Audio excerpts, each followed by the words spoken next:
Hi friends, இது நம்ம SRS new collection. நம்ம இந்த சேனலில் டெய்லி நம்ம நியூ அப்டேட்ஸ் தான் நம்ம பார்க்க போகிறோம். ஸோ அதை நீங்கள் தெரிஞ்சுக்கிறதுக்கு இந்த சேனலில் நீங்கள் சப்ஸ்கிரைப் பண்ணிக்கணும்.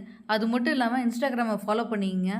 ஸோ இப்போ இம்போர்ட்டட் பிரிண்டட் பீட்ஸ் தான் நம்ம பார்க்க போகிறோம். First black, rani pink, pink, orange, lavender, violet, sky blue, blue, dark blue. So இந்த மாதிரி பாருங்கள் எவ்வளோ வெரைட்டிஸ் இருக்குதுன்னு சொல்லிட்டு. ஸோ இதில் நாங்கள் கஸ்டமைஸ் பண்ணி bracelet, watch, touch watch, necklace, chains, so இதெல்லாம் நாங்கள் கஸ்டமைஸ் பண்ணி தரோம். அதுக்கு நீங்கள் ஸ்க்ரீனில் தர வாட்ஸ்அப் நம்பருக்கு மெசேஜ் பண்ணுங்கள். நாங்கள் இது மட்டும் இல்லாமல் வெப்சைட்டில் நிறைய திங்ஸ் நாங்கள் அப்லோட் பண்ணியிருக்கோம். வெப்சைட்லேயும் போய்ட்டு ஆர்டர் பண்ணிக்கலாம். வெப்சைட்டில் ஆர்டர் பண்ண தெரியாதவங்க ஸ்க்ரீனில் தர வாட்ஸ்அப் நம்பருக்கு மெசேஜ் பண்ணுங்கள். நம்ம சேனலில் வீக்லி ஆஃபரும் போயிட்டுருக்கோம். ஸோ அதையும் எல்லோரும் யூஸ் பண்ணிங்க. தேங்க்யூ ஃபார் வாட்சிங்.